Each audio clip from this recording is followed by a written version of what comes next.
Hi everyone, welcome to another linear integrated circuit class. In the previous class, we went through different operations and different configurations of uh, ideal op amps.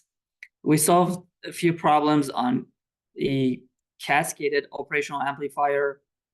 Again, we went through different amplifiers such as the voltage competitor, the buffer, inverting, non-inverting amplifier, and so on.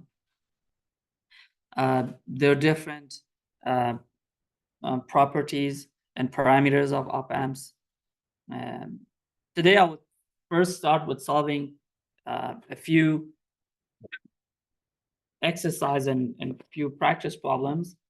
And after that, I would continue with feedbacks in LIC, negative feedbacks such as the voltage series, current parallel, and so on. Before we start, do you have any questions from the previous class?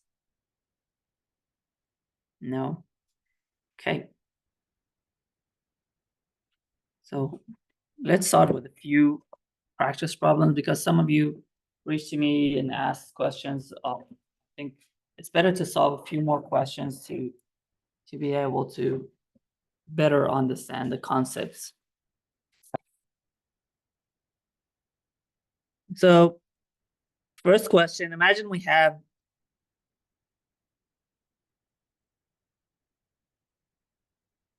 an op amp, and in this op amp, the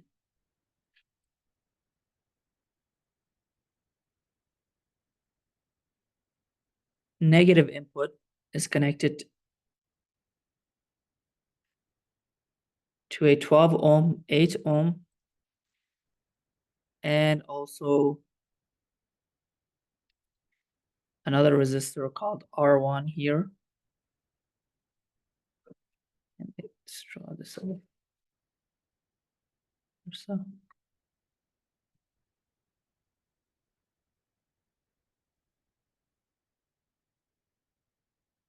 and we have two voltage sources, V1 and the other voltage source is negative 4 volts.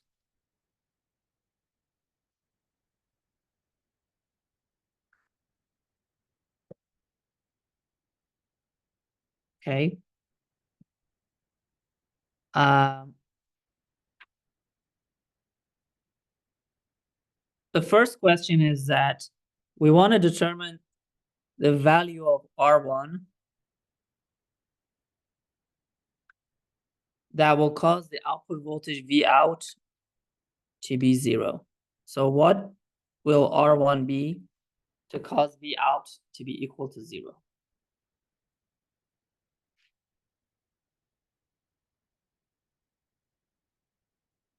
I will give you 4 minutes to solve this one. So we have this, one of the voltage sources is negative 4 volts. V1 is unknown. R1 is also unknown. We want to determine the value of R1 that causes the output voltage V out to be equal to 0. And find this when V1 is, let's say, 10 volts. It's going to make it easier this way. You can find it without it, but it's going to make it easier this way.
Whoever solves this first gets extra points on their first exam.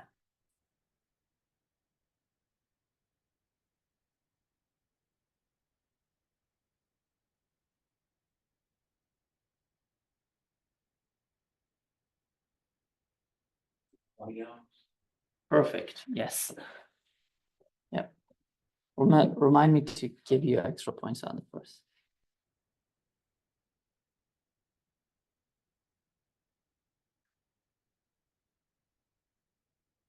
Okay, what type of amplifier is this? This is a summing amplifier.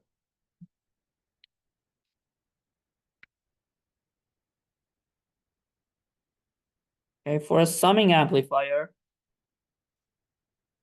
the output voltage is equal to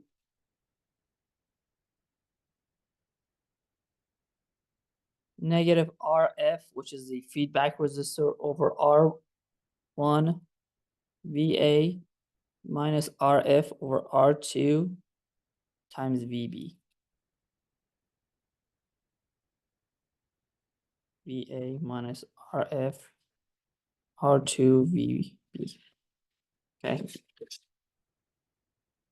So here V out would be equal to negative 12, which is our feedback resistor, over 8 times V8, VA, which is negative 4 volts, minus 12 over R1 times V1, which is 10.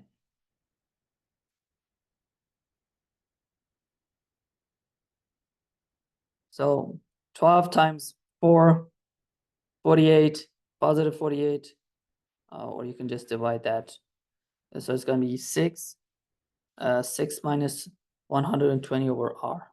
This would be 6 minus 120 over R1 would be equal to 0, which is V out, by the way. We want to set V out as 0, so all of this would be equal to 0, therefore. So 6 would be equal to 120 over R1, therefore R1 would be equal to 20 ohms, or 20.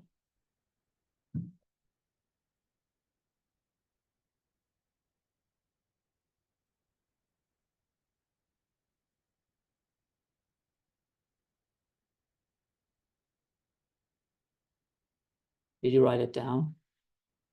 Can I go to the next question? Yes. Okay. So for the next question,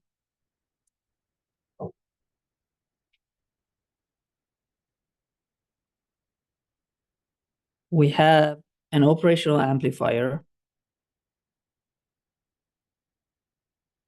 And in this operational amplifier,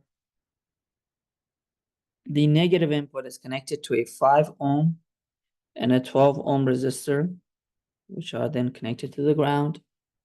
And the positive input is connected to a 8 ohm and a 2 ohm resistor.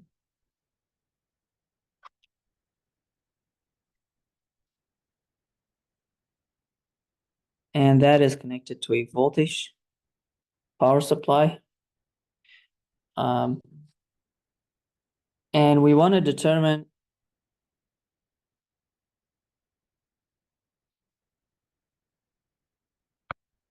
the system gain.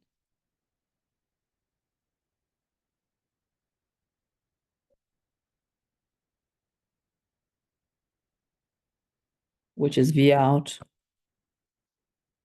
over V in. So we want to determine the voltage, the system gain V out over V. Again, I'll give you 5 minutes, and whoever solves this, again, would get extra points on their next exam.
Has anyone solved it?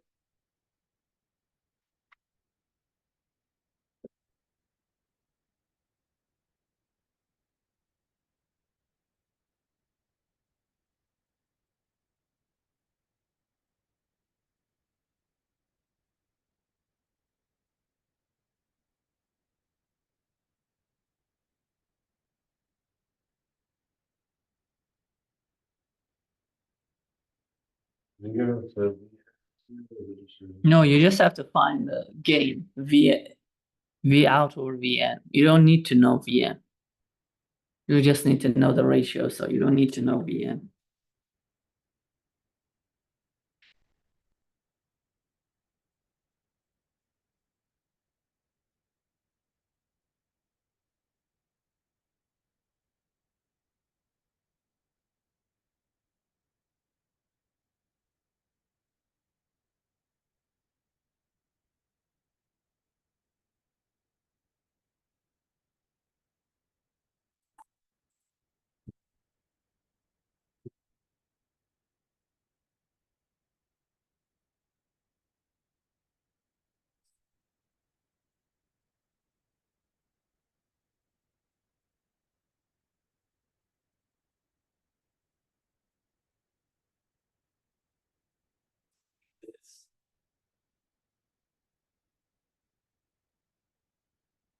Eight, fifth. Uh, pretty close, but no.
Anyone else?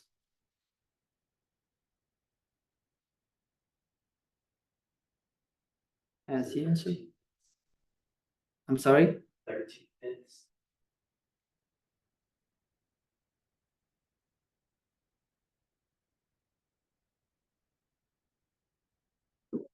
Very close. 13 divided by 5, yes? 13 fifth. Okay.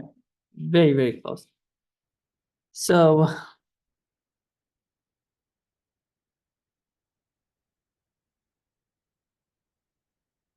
first we have to remember the basic laws of an ideal op amp.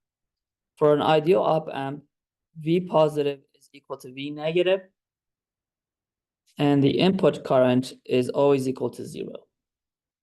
So the current going inside the inverting and the non-inverting terminal, this would be equal to 0. And this voltage here is equal to the voltage that we have here. So positive and negative voltage are equal. I'm gonna call this V1 at this point.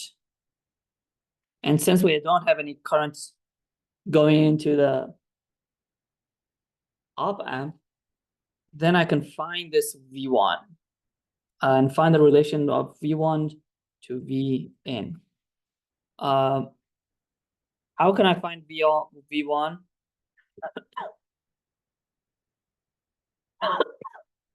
So imagine I have a circuit that looks like this. And I want to find this voltage, V1. What is the voltage here? How can I find it?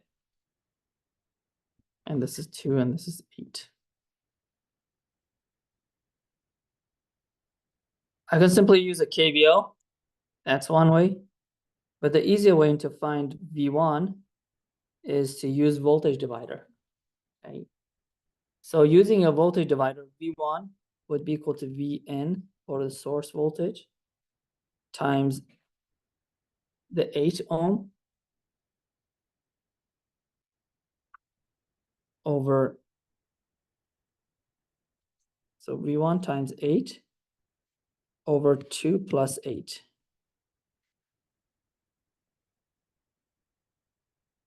Okay. So therefore V1 would be 8 Vn over 10.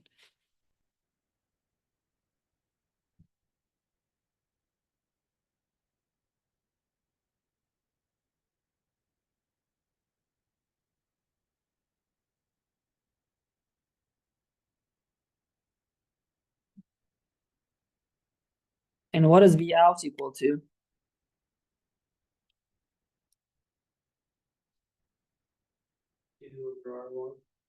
So imagine that I have a source voltage here. So instead of having all these two resistors, we can forget about it for a minute and imagine that I have a voltage source connected here, which is V1.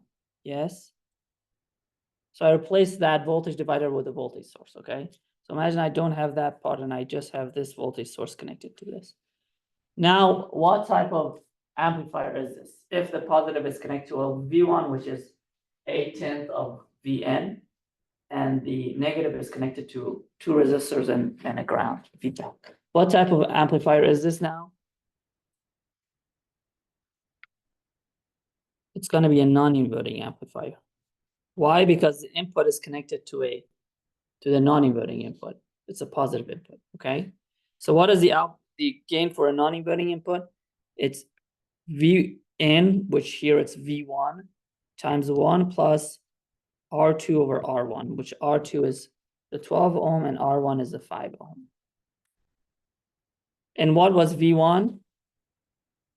1/10 of Vn. So I can say, and replace V1 with that, which is going to be 1/10 of Vn times 1 plus 12 over 5. That's equal to V out.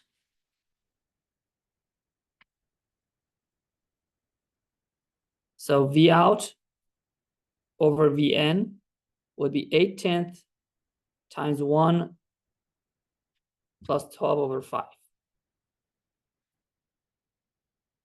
which is going to be 5, it's going to be 17. 10 times 5, 50. 2.72. This is V out over Vn. Or V out will be 2.72 times Vn.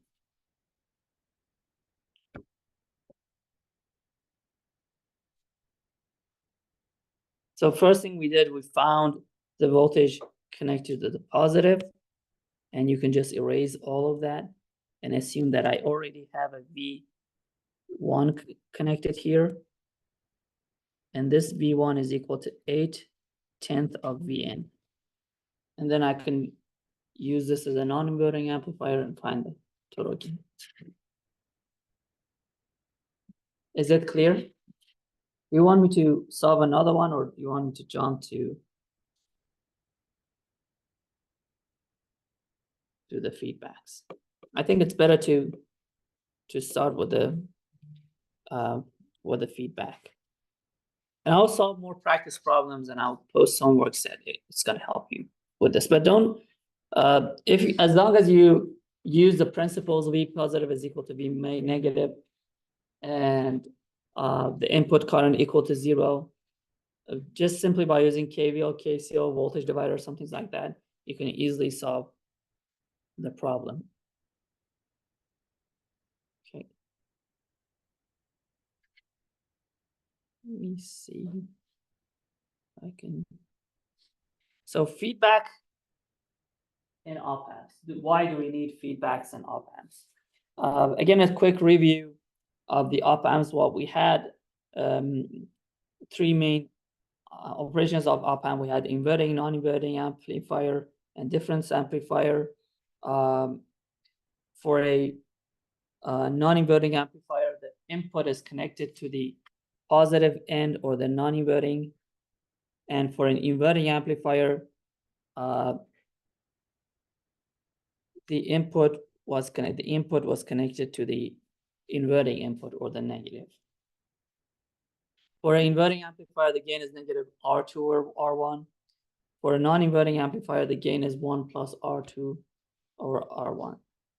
And for a differential amplifier, the gain V out would be VD VN1 minus VN2. The main feedback that we would go through in this class is going to be the negative feedback. The main structure of a negative feedback looks like this.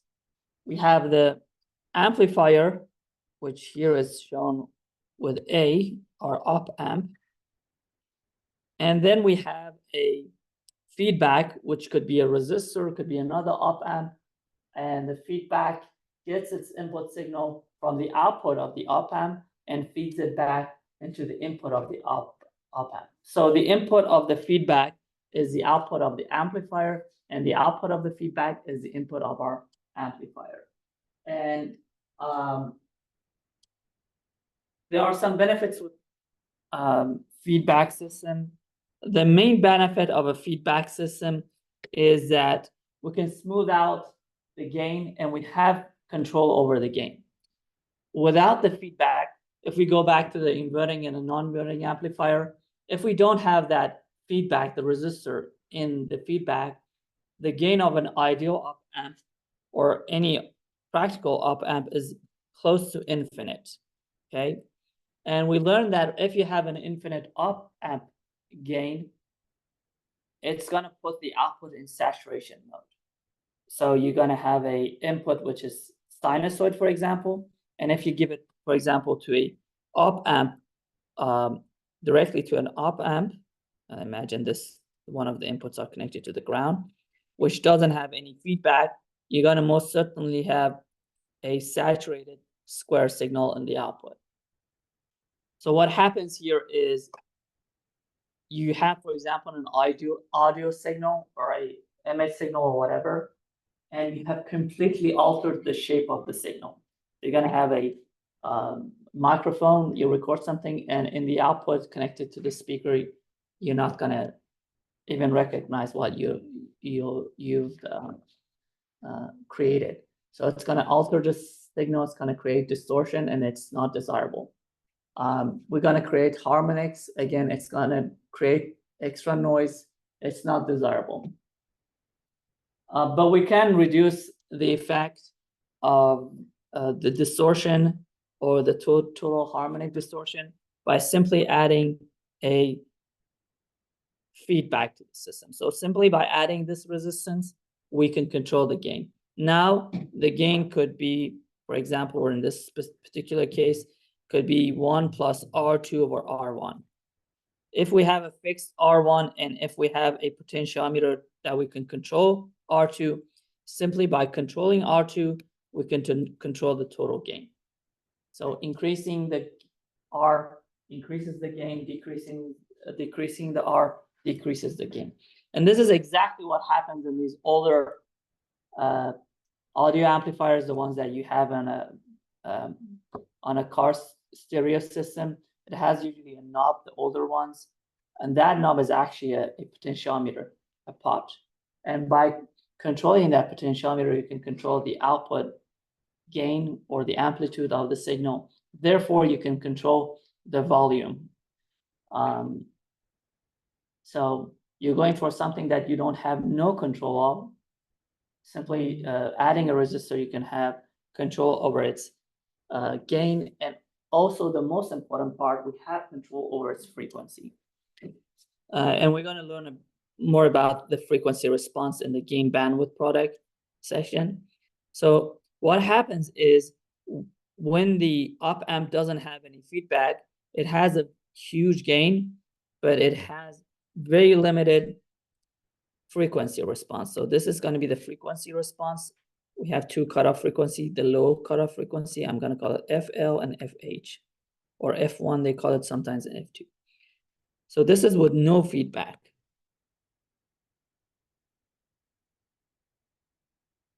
But if you add feedback, and I'm going to draw it with a different color, like green.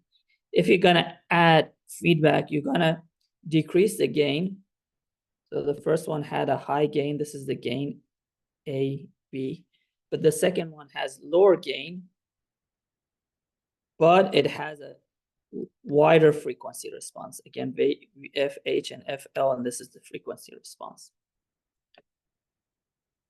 Or we call it bandwidth. So reducing the overall gain increases the frequency response. So where do we need frequency response? If you want to record a voice, a simple example would be voice recording. We know that voice that we can hear is between 20 hertz to 20 kilohertz. So you're going to have a variety of frequencies when you're recording for example, music or a sound. If you have limited frequency response, and if you don't have a feedback system, your frequency response would be very limited, and it will only pick, for example, frequencies between 20 and 25 hertz. So anything above that, the system would technically filter it out and you're not going to hear it. And anything in that 5 hertz frequency, it's going to significantly amplify it. So you're recording a Taylor Swift song or something, and you're just hearing a beat in that system or a part of the voice. You're not hearing the whole, the music, for example. You're just listening to the bass, for example. You're not listening to the higher pitches. And that creates a lot of problems, especially if you have a communication system. You're going to lose a lot of the data. So you're going to lose like 90% of data. You're just going to get 10% of that data. So the more you reduce your gain, you would have a wider frequency response. So there's a trade-off between the frequency response and how much gain you're going to get, depending on the fixed system and the fixed feedback system. So the trade-off is that you increase the gain, you reduce your bandwidth, or you reduce your gain, you increase your bandwidth. The more gain you trade off, the greater your rewards are in the other areas, which are distortion, frequency, upper frequency response, and lower frequency response, or in general, the frequency bandwidth, and the control that you have over the input and output. The other thing is when you increase the feedback, you have control on the input and output impedance. Again, without any feedback, the input impedance would be infinite, the output impedance would be 0. But when you add the feedback, you're potentially adding a resistor in parallel with the input resistor or input impedance of the op amp, which is very good sometimes to have control over the input and output impedance. So open loop refers to the characteristics of the amplifier itself without any additional components connecting the output to the input. The open loop gain refers to the gain of the amplifier by itself with no feedback. This gain, in theory, is infinite. This is just to summarize what I said. Closed loop refers to the characteristics of the system when the feedback exists. And closed loop gain is the gain of the system with the feedback. And I mentioned before that how we measure that. It's A, usually the gain of the system, the total gain is A over 1 plus beta A. A is the gain of the open loop and beta is the gain of the feedback. A feedback amplifier has two parts, the op amp itself and the feedback circuit. The feedback component can be made of different active or passive components, such as like it could be a transistor, it could be another op amp, but normally it's a resistor, it's a passive component. And there are 4 ways to connect the feedback with the amplifier. We have the voltage series feedback, current series, voltage shunt, and current shunt. So what is the configuration? How do we connect them? So a voltage series feedback looks like this. By the way, when we say voltage series, for example, feedback, we are looking to the circuits from right to left, from the output to the input.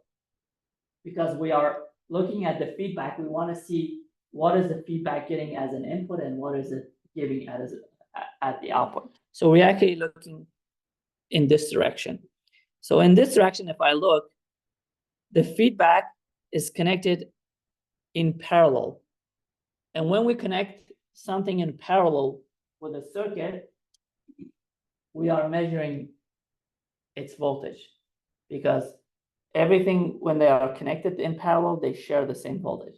So what I'm doing, the feedback is getting a sample from the voltage from the output. So you're connected in parallel, exactly like the way that you connect a voltmeter to a circuit to measure its voltage, getting a sample from that voltage, and then it's feeding back that voltage to the system. So how can you feed back the voltage? How can you add a voltage to a system? You have to put it in series with that system. So for example, if you have a car battery or a solar panel and you want to add the voltages together, you simply put another battery in series. So you have a 12 volt, you can add another 1 volt to that, and you create a 13 volt system. Or you can add a negative 1 to that, and you create 11 volts. So adding those in series, you can add to the voltage and so on. So this is the way that we connect something in voltage series. So voltage means input voltage. In series is the way that we connect it in the output. When it's in the input, voltage means it's connected in parallel. In the output, it means it's connected in series. So it's the opposite. The way that we take the sample and the way that we feed it back to the system. Second one is current series. The way that we measure current using an ammeter, we put it in series with the circuit. So you can see here, we connect it in series with the system, go through the feedback. So this is, again, this one, let me do it with a different color. Current series, we take a sample from the current and we feed it back as a voltage. So we take the current sample and feed it back as a voltage. That's the reason we call it current series, or sometimes we call it current voltage feedback, or we call it series feedback as well. The third one we have is voltage shunt feedback, C. So first part is exactly like what we had in the previous one, voltage. When we want to measure the voltage on a circuit, we connect it in parallel. But this time I want to give it as a current back to the system. So we will connect it in parallel or in shunt in the system. Again, if you want to feed extra current to a system, you put it in parallel. The same thing that you have with batteries. If you have two 12-volt batteries, each producing 1 amp maximum output, if you want to have a 12-volt 2 amp, you simply put the 2 batteries in parallel. So you would have a node, according to the Kirchhoff's current law, both currents go into that node and you add the currents together. So you're gonna have 1 + 1 to answer the output. Okay, it's the same here. You're getting a voltage sample and you're giving it as a current to the input of the op amp. And finally, we have current shunt feedback. Again, when you want to measure or get the current sample, you put it in series, and then you feed it back as shunt. So this is a current feedback. This is a voltage current feedback. So D current, voltage current, voltage, voltage. Feedback. Sometimes some books mention it like this. So you may ask, why do we need these different configurations? Depending on where we use these signals, if it's a transducer, sometimes you want to have control over the current, so you use a current, voltage to current transducer, or a current to voltage transducer if you want to have control over the voltage, or a voltage to voltage, or a current to current. So depending where you want to use it, if it's an audio amplifier, if it's in a different sensor, a power electronic system, amplifier, different signal amplifiers, in an antenna, receiver, transmitter, you would need different type of op-amp configuration. The beauty of these systems is that you can convert voltage to current and current to voltage, or you can simply convert voltage to voltage. So it could be used as a transducer, which transduces power from one form to another, current to voltage, voltage to current, or you can simply use it as an amplifier. Do you have any questions up to now? No. So, as mentioned, negative feedbacks can be achieved in 4 different forms. And they differ in the way that we connect them and how the input and output impedance are changed.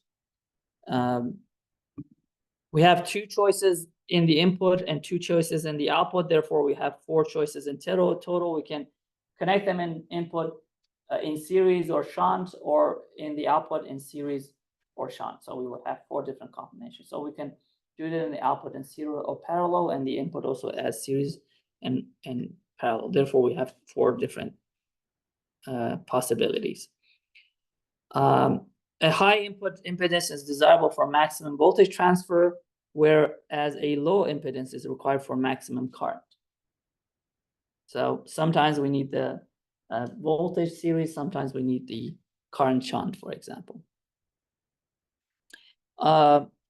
Again, as mentioned, we sometimes call it series or current shunt, sometimes we call it series parallel as well.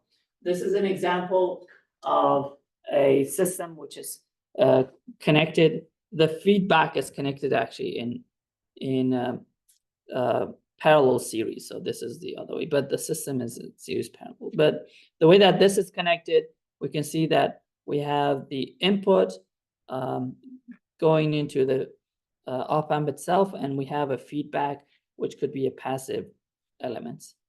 And we already went through the different types, like the voltage, current. So here we're getting the input as a voltage, and since we're giving it back as a parallel system, it's a voltage current system. Here we have series. So can you tell me what type of system is this? What is the input getting and what is the output? What is the input of the feedback and what is the output of the feedback? What parameter are we sampling in the input of the feedback, and what are we giving back as the output? So because the input is connected as series, we're getting a sample from the current, and because it's connected back in series, we're giving it back as a voltage. Okay, so it's going to be a current voltage system. Series is the current voltage system. You can see here we're getting a sample from the current, from the output, and we're giving it back as a voltage in the system, or in this case, connected to the inverting, so it's a negative feedback. Here we have a parallel series. I think one of the pictures I have to change. This is a a wrong picture, but I have to. So parallel series, it actually looks like this. I have to change this, but parallel series gives you voltage in the input and current and voltage in the output. So the series parallel connection, makes for the ideal voltage amplifier a generalized block. These are some questions that we had in the last year's exam were from this slide. And the question was for that a parallel series or a series parallel connection is used in this blank amplifier, which is an ideal voltage amplifier for a series. It has a series input because there is no input current node. Contrast this with the output. Note that the op-amp's output current slips into two paths, one through the load and the other into the feedback network. This output node clearly denotes the feedback's parallel output connection. And this is example of a series parallel. Again, you can see this is great for a voltage amplifier. I think we are out of time. Am I correct? Yes. Okay, so I think it's enough for today. As I mentioned, I'm at this weekend, I'm gonna post a new set of homeworks. I'm gonna give you again 10 days to solve them. If you have any questions, just please email me or reach out to me. And from next week, if I reach a certain point, we're gonna start with the labs as well. Okay. Okay, thank you so much and have a great weekend.